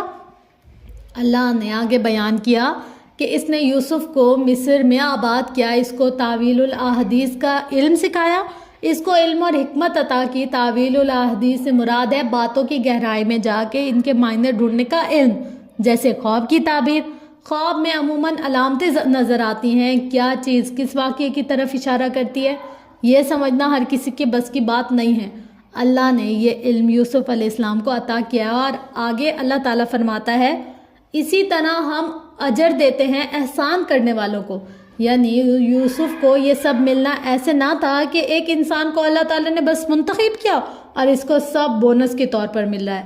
یہ یوسف کا اجر تھا. کس چیز کا اجر؟ ابھی تک یوسف کی کسی ایسے واقعے کا ذکر نہیں ہوا جس میں انہوں نے کوئی بڑا کام کیا ہو. وہ تو ایک غلام بنا لیے گئے تھے اور ایک پرائے ملک میں تھے. میں نے یہ آیت بار بار پڑھی کہ ان میں یوسف نے ایسا کیا احسان کیا جس کے باعث اللہ نے ان کو اتنا اجر دیا. اللہ نے یوسف کو احسان کرنے والا کیوں کہا؟ احسان ہوتا کیا ہے؟ کسی کو اس کے حق سے بڑھ کر کچھ دینا، کسی کام کو اتنے اچھے سے کرنا جتنا آپ کا فرض نہ تھا، یعنی پرفیکشن اور ایکسیلنس کے لیول پر کام کرنا. یوسف نے کیا کیا تھا ایسا؟ میں نے کئی دفعہ یہ آیت پڑھی اور مجھے یہی سمجھ آیا کہ یہ پوری صورت سمجھنا بھی تعویل الاحادیث کو سمجھنے جیسا ہے. علامت اور چھپی باتوں کا اس میں لنک ہے. جیسے یوسف علیہ السلام کا کرتا، ایک کرتا وہ تھا جس پر خون لگا کے ان کے بھائی اپنے باپ کے پاس لائے تھے. وہ کرتا ان کے بھائیوں کی بے گناہی کا ثبوت تھا، اور اس کرتے نے ان کے باپ کو غمناک کر دیا، حالانکہ باپ کو سچ معلوم ہو گیا تھا کہ یہ خون جھوٹا ہے. ایک کرتا وہ تھا جو عزیز مصر کی بیوی نے جب یوسف کو مائل کرنا چاہا اور وہ کمرے سے باہر لپکے تو وہ کرتا اس عورت سے پھٹ گیا. اس کرتے کو پیچھے سے پھٹے دیکھ کر عزیز کو سمجھ آ گیا کہ یوسف سچا ہے، لیکن پھر بھی یوسف کو قید میں ڈلوا دیا گیا. وہ کرتا سچا ثابت کرنے کے باوجود بھی یوسف کو بچا نہیں سکا. ایک تیسرا کرتا وہ تھا جو یوسف نے اپنے بھائی کے ہاتھ اپنے باپ کو بھیجا. اس کرتے نے بھی سچ بتا دیا. اس کرتے نے باپ کی بینائی واپس کر دی. کرتے کا موضوع بہت لمبا اور دلچسپ ہے، لیکن میرا نقطہ یہ ہے کہ اس صورت میں بعض باتیں کہی نہیں گئی، لیکن آپ نے انہیں ڈھونڈنا ہے. یوسف علیہ السلام کے کسی خاص عمل کا ذکر کیے بغیر اللہ تعالیٰ نے کہہ دیا کہ وہ احسان کرنے والے تھے. کیوں؟ میں ان آیات کو پڑھتے ہوئے ان اعمال پر فوکس کر رہی تھی جو یوسف علیہ السلام نے کیے. پھر میں نے سوچا کیا معلوم یہ اللہ تعالیٰ نے فرمایا ہو باوجہ ان اعمال کے جو یوسف علیہ السلام نے نہیں کیے. اپنی پرائیویسی کو پامال نہیں کیا، اپنے باپ کی بات کا مان نہیں توڑا، اپنا راز نہیں کھولا، اپنے خواب کا راز نہیں کھولا، نئے شہر میں آ کے لوگوں کے سامنے گریہ زاری نہیں کی، دکھوں کی داستان نہیں سنائی. ان کو کنویں میں اللہ نے وحی کے ذریعے بتا دیا کہ ایک وقت آئے گا جب تم اپنے بھائیوں کو ان کے ظلم جتاؤ گے. اس ایک بات پہ بھروسہ کر کے یوسف نے اپنے اللہ کی عبادت نہیں چھوڑی. وہ انبیاء کی اولاد تھے، ان کو معلوم تھا کہ اللہ کی کچھ حدود ہیں جن کو وہ نہیں توڑ سکتے، جیسے اولیاء الامر کا حکم ماننا، حاکم کا حکم ماننا. اس کا مطلب یہ ہے کہ وہ اس وقت کے قانون کے تحت کسی کے غلام تھے. اپنے آقا کا حکم ماننا ان پر فرض تھا. یوسف نے اس شخص یعنی عزیز مصر کی غلامی سے بھاگنے کی کوشش نہیں کی. کیا یوسف بھاگ کے اپنے ملک واپس نہیں جا سکتے تھے؟ وہ کیوں نہیں بھاگے؟ کیونکہ عزیز مصر جب ان کو خرید کر گھر لایا تو اس نے اپنی بیوی سے کہا، قرآن میں بیان ہے کہ اس کو رکھو عزت و اکرام سے، شاید کہ یہ ہمیں فائدہ دے یا ہم بنا لیں اس کو بیٹا. آپ نے نوٹس کیا یہاں بھی وہی لفظ استعمال ہوا ہے، کرم، عزت، یعنی اس کو تکریم سے رکھو، عزت سے رکھو. یوسف کو اس شخص نے عزت دی. اس کے اس ایک عمل کی وجہ سے یوسف کتنے سال اس کے گھر میں ٹکے رہے. انہوں نے اللہ کے فیصلے کو مانا اور اس ملک میں اپنی جگہ بنانے کی کوشش کی، اپنے مالک کے ساتھ احسان کا سلوک کیا. یقیناً یوسف اپنے مالک کے کام بہترین طریقے پر کرتے ہوں گے. وہ اپنے مالک سے خیانت نہیں کرتے ہوں گے، کیونکہ اس شخص نے یوسف کو اپنے گھر میں پناہ دی جب ان کے بھائیوں نے ان کو کنویں میں پھینک دیا. یوسف نے اس شخص کا احسان یاد رکھا اور اس کا بدلہ دینے کی کوشش کی. احسان کا بدلہ احسان کے سوا کچھ نہیں ہوتا. یہ چیزیں آپ کی سیلف اسٹیم کو بڑھانے کے لیے بہت ضروری ہیں کہ آپ اپنا مقام پہچانیں. جس کو اللہ نے عزت دی ہے اس کو آپ عزت دیں، یعنی جس کو آپ سے اوپر کوئی درجہ ہے اس درجے کی عزت کریں، اور جو آپ کی عزت کرے اس کو مزید عزت دیں. عزت دلواتی ہے. کم سیلف اسٹیم والے لوگ ایسے نہیں کر سکتے. ان کو کوئی اچھا شخص مل جائے تو وہ سمجھتے ہیں کہ ہم اس قابل نہیں تھے اور جلد یا بدیر ہم اس کو کھو دیں گے. اس خوف اور انسیکیورٹی کے ہاتھوں وہ خود ہی اپنی حرکتوں سے اس شخص کو کھو دیتے ہیں. یوسف نے ایسے نہیں کیا. ان کو اپنی قدر و قیمت کا اندازہ بھی تھا اور مالک کے احسان کا بھی. ان کو یہ خوف نہ تھا کہ وہ اسے کھو دیں گے، یا اگر اس نے ان کو نکال دیا تو وہ کہاں جائیں گے. وہ اس شخص کے گھر میں بڑے ہوئے، اس کے لیے ایمانداری سے کام کیا. میں نے نوٹس کیا کہ یوسف نے اپنے مالک سے ایک بہت ہیلدی ریلیشن شپ رکھا تھا. اپنی سیلف اسٹیم بہتر کرنے کے لیے دوسروں کی قدر و قیمت کو سمجھنا بھی ضروری ہے. جب عزیز کی بیوی نے یوسف کو مائل کرنا چاہا اور اکیلے کمرے میں کہا کہ میری طرف آؤ، تو یوسف نے کیا کہا؟ انہوں نے کہا، معاذ اللہ، وہ عزیز مصر میرا آقا ہے، اس نے مجھے بہت اچھے سے رکھا ہے اور اللہ ظلم کرنے والوں کو کامیاب نہیں کرتا. یہاں آقا کے لیے رب کا لفظ استعمال ہوا ہے. اس صورت میں مالک کے لیے اکثر یہی لفظ استعمال ہوا ہے. یہ صورت انسانوں میں سے ایک کریم انسان کے نام کی صورت ہے. سو جس کو عزت چاہیے اس کو اپنے سے بڑوں یا اپنے اوپر تعینات کسی عہدیدار کی عزت کرنی ہوگی، نہ اپنی قدر و قیمت بھلانی ہے نہ دوسروں کی. یوسف نے اس عورت کا التفات اس لیے بھی قبول نہیں کیا کہ ان کو اپنا مقام یاد تھا، حالانکہ وہ ایک غلام تھے. اس زمانے کے قاعدے قانون کے مطابق غلام کو بدکاری کی سزا کم ملتی تھی کیونکہ اس سے نیکوکاری کی توقع کم ہوتی تھی. وہ اپنے ملک سے دور تھے، وہاں کون جانتا تھا کہ وہ انبیاء کی اولاد ہیں. ان کو سوائے ایمان کے کس شے کے کھو جانے کا ڈر تھا؟ نہ خاندان کی نیک نامی کے داغدار ہونے کا خدشہ تھا. غلام زیادہ جلد ایسے کام پر مائل ہو جاتا ہے بنسبت آزاد انسان کے، لیکن یوسف نے ماحول کے ساتھ اپنا رنگ نہیں بدلا. انہوں نے غلامی میں بھی اپنے اصول و حدود کو نہیں چھوڑا. چاہے آپ جتنے برے حالات میں ہوں، آپ نے اپنی اخلاقی حدود نہیں چھوڑنی. ان لوگوں کو کوئی عزت نہیں کرتا جو ماڈرن قسم کے دوست بنا کے ان کے رنگ میں رنگ جاتے ہیں. آپ کا اپنا ایک رنگ ہونا چاہیے، آپ کی اپنی ویلیوز، اپنی آراء ہونی چاہیے، کیونکہ آپ کسی کی محبت میں اس کے رنگ میں نہیں رنگ جائیں گے. اس کے لیے سب سے ضروری ہے کہ آپ کو معلوم ہو کہ آپ خود کون ہیں. اپنی حدود، اپنی ویلیوز، اپنے اصول آپ کے ذہن میں بہت کلیئر ہونے چاہیے. نئی جاب شروع کریں، یونیورسٹی جوائن کریں یا سسرال میں قدم رکھیں، آپ کے پاس پہلے دن سے اپنے سیٹ اپ اصول ہونے چاہیے کہ فلاں اور فلاں کام میں نہیں کروں گی، میں خود کو گروم ضرور کروں گی، بہتر بناؤں گی، سیکھوں گی، لیکن یہ اصول ہیں جو میں کسی کے کہنے پر نہیں توڑوں گی. لیکن کیا ہمارے پاس کچھ اصول بھی ہیں؟ اس کا طریقہ یہ ہے کہ ہر روز اپنے کچھ اصول بنائیں. جیسے کسی کے گھر جائے تو جانے سے پہلے سوچا کریں کہ وہاں کیوں جا رہے ہیں اور جا کے میں نے کیا کرنا ہے کیا نہیں. مثلاً اس گھر والوں کو غیبت کی بری عادت ہے، آپ یہ اصول لے کر جائیں کہ وہاں زبان کی ذرا سی لذت کے لیے میں کسی کی غیبت کا حصے نہیں بنوں گی. اگر کسی کی برائی کی جا رہی ہے تو میں بطور مسلمان اس کا دفاع کروں گی. میں دیکھا دیکھی دوسرے کے رنگ میں نہیں رنگ جاؤں گی. ایسی شخص کی تو کوئی پرسنالٹی ہی نہیں ہوتی. یوسف علیہ السلام پر جب اس عورت نے الزام لگایا تو کیا آپ خاموش رہے؟ نہیں، آپ نے ایک دفعہ بڑے مضبوط طریقے سے اپنی صفائی دی. ہمارے اکثر ڈراموں میں ایک مظلوم لڑکی پر جب الزام لگتے دکھاتے ہیں تو وہ من کرتی رہ جاتی ہے. اس میں اتنی ہمت نہیں ہوتی کہ وہ ایک دفعہ اپنی صفائی دے. یہ اعتماد کی کمی ہوتی ہے. جس شخص کو اپنی ذات پر بھروسہ ہوتا ہے وہ ایک دفعہ مضبوطی سے اپنی صفائی ضرور دیتا ہے، یوں چپ کر کے ظلم نہیں برداشت کرتا. یوسف کے مالک نے بھی ان کی بات مان لی اور اس عورت سے کہا کہ تم نے غلطی کی تو معافی مانگو. البتہ وہ عورت باز نہیں آئی. اس نے شہر کی عورتوں سے کہا کہ اگر یہ میری بات نہیں مانے گا تو میں اس کو قید کروا دوں گی. اور پھر یہی ہوا، یوسف کو قید میں ڈال دیا گیا. قید خانے میں ان کو 2 قیدیوں نے اپنا خواب سنا کے تعبیر پوچھی تو یوسف نے ان میں سے ایک کو رہائی اور دوسرے کو سولی پر لٹکنے کی تعبیر فرمائی. کہا جاتا ہے کہ تعبیر سن کر سولی لٹکنے والا بولا کہ میں تو ایسے ہی کہہ رہا تھا. یوسف نے فرمایا کہ نہیں، اب تعبیر ہو چکی. یاد رکھیں، جب خواب کی تعبیر ہو چکی ہوتی ہے تو وہ ضرور وقوع پذیر ہو جاتا ہے. اس لیے برا خواب کسی کو نہ بتایا کریں. جس شخص نے رہا ہونا تھا اس کو یوسف نے کہا کہ اپنے مالک سے میرا ذکر کرنا. وہ بادشاہ کا ساقی تھا. کئی سال بعد اس کو یاد آیا اور بادشاہ کے ایک خواب کے سلسلے میں وہ یوسف کے پاس آیا. یوسف نے بادشاہ کے خواب کی تعبیر بیان کر دی. اس ساقی نے جب تعبیر بادشاہ کو بتائی تو بادشاہ نے متاثر ہو کے یوسف کو بلا بھیجا. مگر یوسف نے کہا نہیں، واپس جاؤ اپنے مالک یعنی بادشاہ کے پاس اور پوچھو اس سے کہ کیا قصہ ہے ان عورتوں کا جنہوں نے اپنے ہاتھ کاٹ لیے تھے. یہ آیت مجھے ہمیشہ امیز کرتی ہے.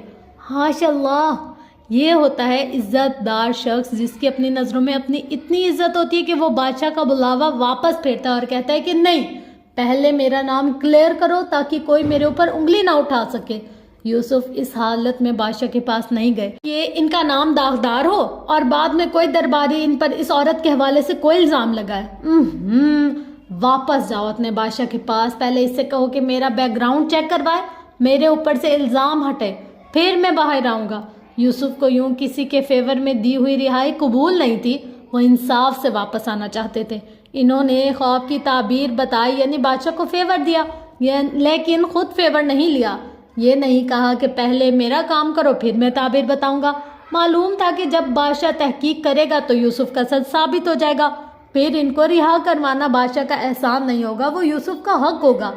جس انسان کی اپنی نظروں میں قدر و قیمت ہوتی ہے وہ دوسروں کے فیورز پر نظر نہیں جمائے بیٹھا ہوتا، اس کو دوسروں سے کچھ نہیں چاہیے ہوتا۔ یوسف کو انصاف چاہیے تھا، کسی کا فیور نہیں۔ اگر آپ کو اپنی سیلف اسٹیم اونچی کرنی ہے تو جو لوگوں کے پاس ہے اس سے بے نیاز ہونا پڑے گا۔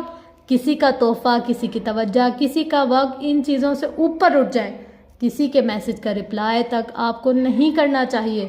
اگر آپ کی خوشی کسی کے رپلائی نہ کرنے سے غارت ہوتی ہے تو آپ کم سیلف اسٹیم کے مالک ہیں۔ آپ کو اپنی اتنی قدر ہونی چاہیے کہ آپ ان چیزوں کے لالچ میں نہ رہیں جو دوسرے آپ کے لیے کر سکتے ہیں، جیسے مثلاً اپنے کسی امیر دوست سے امید رکھنا کہ وہ فلاں چیز آپ کو تحفے میں لے دے، اچھی بات نہیں ہے۔ یعنی کہ آپ کو اپنی ذات پہ بھی اتنا بھروسہ نہیں کہ یہ چیز آپ خود کما کے خریدیں اور اپنے آپ کو تحفے میں دیں۔ کسی اور سے اپنی خوشی کی توقع لگانا عزت دار بات نہیں ہے۔ اپنی نظر میں کریم انسان خود کو اتنا قابل سمجھتا ہے کہ وہ اپنی ذات کو یہ سارے تحفے خود لے کر دے سکتا ہے۔ اس کے کچھ چھوٹے چھوٹے طریقے میں آگے بیان کرنے جا رہی ہوں۔ پہلے ہم سورہ یوسف کو مکمل کر لیتے ہیں۔ ہم نے اب تک یہ سمجھا کہ یوسف چاہے غلامی میں تھے یا چاہے قید میں، انہوں نے خود کو دوسروں کے رنگ میں نہیں رنگا، کسی اور سے اپنے لیے فیورز کی امید نہیں رکھی، حدود نہیں توڑی، اپنا مقام نہیں بھلایا۔ ان کو اپنی کمزوری، اپنی غلامی اور معاشرتی مقام کا احساس تھا۔ اپنے اوپر لگے الزام سے خود کو لاحق خطرے کا احساس بھی تھا، لیکن ساتھ ساتھ یوسف کو اپنی قوت کا احساس بھی تھا۔ جب یوسف کی سچائی ثابت ہو گئی اور بادشاہ نے ان کو اپنے مصائب خاص بنانا چاہا تو یوسف نے بادشاہ کو کہا کہ مجھے خزانے کا نگہبان مقرر کر دیں، میں حفاظت کرنے والا بھی ہوں اور علم رکھنے والا بھی۔ یوسف نے اپنی 2 ایسی خصوصیات بتائیں جو بادشاہ کے سامنے ثابت بھی ہو چکی تھیں۔ جس شخص نے اپنے مالک کے پیٹھ پیچھے اس سے خیانت نہیں کی اور جس نے بادشاہ کے خواب کی تعبیر بتائی کہ اس کو قحط سالی سے نکلنے کا اچھا مشورہ دیا، وہ حفاظت کرنے والا بھی تھا اور اس کے پاس علم بھی تھا۔ یہ ہوتا ہے اپنی قدر و قیمت کا درست اندازہ لگانا۔ یوسف کے قصے میں مزید بیان کرنے کے لیے بہت کچھ ہے، لیکن اگر تکریم کی بات کی جائے تو آخر میں یوسف نے اپنے ماں باپ کو عزت دی اور تکریم سے اوپر بٹھایا۔ عزت دار لوگ ہی دوسروں کی عزت کرتے ہیں اور عزت دار انسان وہی ہوتا ہے جو اپنی نظروں میں بھی معزز ہو۔ سیلف اسٹیم کیا ہوتی ہے؟ یہ اپنی خوبیوں اور خامیوں کا ٹھیک ٹھیک اندازہ ہوتی ہے۔ اگر آپ کو صرف اپنی خامیاں نظر آتی ہیں تو آپ کی سوچ منفی ہے، کیونکہ ایسا نہیں ہو سکتا کہ آپ میں کوئی ٹیلنٹ، کوئی ہنر، کوئی اچھی بات موجود نہ ہو، معذرت کے ساتھ۔ لیکن خوبیاں تو ابلیس میں بھی ہیں۔ ابلیس بڑا مستقل مزاج ہے، ہمت نہیں ہارتا، آخری وقت تک لگا رہتا ہے، اللہ کی رحمت سے مایوس ہے لیکن اپنی محنت سے مایوس نہیں ہوتا، پلان کرتا ہے، حملہ کرتا ہے، اور جب اللہ اس کو ناکام کرتا ہے تو وہ کسی دوسری صورت میں واپس آتا ہے۔ وہ اپنی خوبیوں کو غلط چیز کے لیے استعمال کرتا ہے۔ آپ کے اندر بھی خوبیاں ہوں گی، صرف ان کو جاننے کی ضرورت ہے۔ کیا آپ کو اپنے بارے میں ٹھیک ٹھیک معلوم ہے کہ آپ کیا ہیں؟ کیا آپ کو اپنی خوبیوں اور خامیوں کا ادراک ہے؟ اگر آپ کو اپنے اندر کوئی بھلی بات معلوم نہیں ہوتی تو آپ کی سوچ منفی ہے۔ اور مجھے کیسے یقین کہ آپ کے اندر بہت سی اچھی باتیں ہوں گی؟ کیونکہ آپ کو اللہ نے بنایا، اللہ نے انسان کو اپنے ہاتھ سے بنایا۔ انسان کو اللہ نے کمزوری سے پیدا کر کے بھی اس میں بہت سی طاقت رکھی ہے۔ اس کو اللہ نے سروائیو کرنا سکھایا ہے۔ ہر انسان کے اندر جب ماں کے پیٹ میں روح پھونکی جاتی ہے تو اس کے بارے میں چند بڑے فیصلے اللہ کی طرف سے لکھے جاتے ہیں۔ اس کا رزق کتنا ہوگا، نیک بخت ہوگا یا بدبخت، اور اس کی موت کب آئے گی۔ یہ فیصلے اس کی ساری زندگی کی کہانی کو سمرائز کر دیتے ہیں۔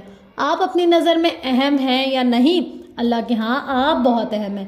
آپ کی عزت اللہ کے حرم کعبہ سے زیادہ ہے۔ آپ کو اللہ نے ایمان دیا، آپ کو مسلمان گھرانے میں پیدا کیا، آپ کو بہت سے ایسے مسئلے نہیں ہونے دیے جو دنیا میں بہت سے لوگوں کو درپیش ہیں۔ اللہ تعالیٰ نے آپ کو کتنے ہی مواقع پر مشکل سے مکھی میں سے بال کی طرح نکالا ہے، جب آپ کو لگتا تھا کہ آپ اس سے نہیں نکل پائیں گے، جب آپ کی عزت اور زندگی تباہ ہونے والی تھی اور کئی مقام پر آپ کو نقصان بھی پہنچا، لیکن امید ہے کئی سال بعد پیچھے مڑ کر دیکھیں تو اس میں بھی کوئی بہتری ہی نظر آئے۔ آپ کی اپنی نظر میں شاید کوئی اہمیت نہ ہو، لیکن وہ اللہ جس کی خلقت میں اس وقت اربوں انسان سانس لے رہے ہیں، وہ آپ کے چھوٹے سے چھوٹے مسئلے پر بھی آپ کی مدد کرتا ہے۔ کبھی آسمان سے یہ زمین دیکھو تو انسان کیڑے مکوڑوں جیسے نظر آئیں گے، لیکن اللہ آپ کو کیڑا مکوڑا نہیں سمجھتا، وہ آپ کو انسان سمجھتا ہے۔ وہ آپ کے جذبات سمجھتا ہے، اس کو آپ کی تکلیف کا بھی احساس ہے اور آپ کے مسئلوں کا بھی، لیکن وہ آپ کی مدد کے لیے زمین پر نہیں آئے گا۔ اللہ تعالیٰ آپ کی حالت تب بدلے گا جب آپ اپنی حالت بدلیں گے، اور حالت بدلنے کے لیے سوچ بدلنا ضروری ہے۔ اللہ مختلف طریقوں سے آپ کی طرف ایسے لوگ، ایسی باتیں اور ایسی کتابیں بھیجتا ہے جو آپ کو اس بارے میں بتاتے ہیں۔ آپ اہم ہیں، ورنہ اللہ آپ کو دنیا میں اکیلا چھوڑ چکا ہوتا۔ اس کو آپ سے اپنی زندگی بہتر بنانے کی امید ہے، نہ ہوتی تو وہ آپ کو کیوں مثبت باتیں سنواتا۔ وہ چاہتا ہے کہ آپ مضبوط انسان بنیں، ورنہ اللہ کبھی آپ کو اتنی ہمت نہ دیتا کہ آپ کے اندر بہتر بننے کی خواہش جاگے۔ یہ خواہش آپ کے دل میں ہے۔ اس کا ثبوت یہ ہے کہ آپ یہ کتاب پڑھ رہے ہیں۔ جیسے اللہ نے یوسف کو کنویں کے اندھیرے میں تنہا نہیں چھوڑا، ویسے ہی اللہ آپ کے مسئلوں میں آپ کو تنہا نہیں چھوڑے گا۔ آپ اپنی سوچ کو مثبت کرنے کی کوشش کریں، پہلا قدم اٹھائیں، وہ آپ کو مزید ہمت دے گا، لیکن کرنا آپ کو خود پڑے گا۔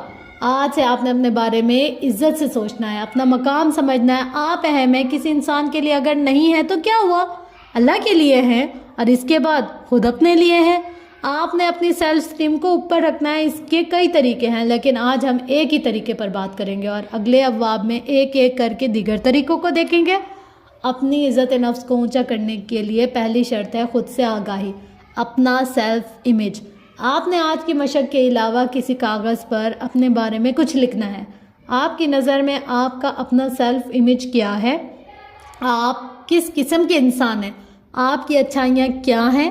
وہ کون سی اچھی باتیں ہیں جو آپ خود میں پیدا کرنے کی کوشش کر رہے ہیں؟ ہو سکتا ہے ان سوالات کے جواب آپ ابھی نہ دے سکیں، لیکن آپ نے ان پر سوچنا ضرور ہے۔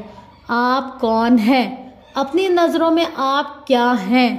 آپ نے سوچنا ہے کہ جیسے مولانا رومی کہا کرتے تھے، جو آپ دنیا کو نظر آ رہے ہیں، اگر وہ آپ نہیں ہیں تو آپ کون ہیں؟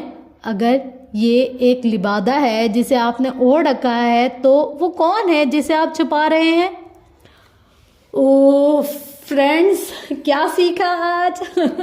ہمیشہ کی طرح بہت ہی امیزنگ تھا یار۔ آج بھی بہت مزہ آیا ہمیں سیکھ کر، پڑھ کر، اور کافی حد تک کچھ چیزیں کلیئر ہوئی ہیں۔ اور یار میں تو اتنی زیادہ حیران ہوئی نا، مطلب سورۃ یوسف کی یہ والے پہلو تو میں نے کبھی سوچے ہی نہیں تھے۔ اچھا، ہمیں یہ فائدہ ہوتا ہے نمرہ احمد کی تحریر پڑھ کر کہ ہم تدبر بھی کرنے لگ جاتے ہیں۔ مطلب ہم ایسے ریگولر قرآن پاک پڑھتے ہیں، مگر جب ہم یہ والی اس طرح کی بکس پڑھتے ہیں تو سمجھو اس میں تدبر ہوتا ہے، اور یہ نا ہماری سوچ کو بالکل یکسر بدل دیتا ہے۔ میں تو جب تدبر کی باری آتی ہے نا، کہیں پہ بھی قرآن کی کسی آیت کا یا کسی سورت کا اگر ہو تو میں اس کو فل فوکس سے مطلب سمجھتی ہوں اور دیکھتی ہوں کہ یار ایسا بھی، جیسے کہ شہد کی مکھی والی بات۔ یار بہت مطلب قرآن ایسی چیز ہے نا، اس کے اندر ایک نہیں کئی دنیایں ہیں۔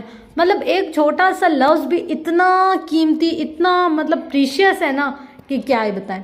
اچھا چلے آتے ہیں جی آج کے سوالات پر۔ خیر آج کا جو لیسن میں نے پڑھا ہے نا، ابھی تک میرا دماغ اس کو جذب کرنے کی کوشش کر رہا ہے۔ ہوپس ہو کہ میں جلدی جلدی اس کو جذب کر لوں، اور پھر ہم لوگ کل ملیں گے ایک نئے ٹاپک کے ساتھ۔ اس سے پہلے آج کے سوالات پر آتے ہیں۔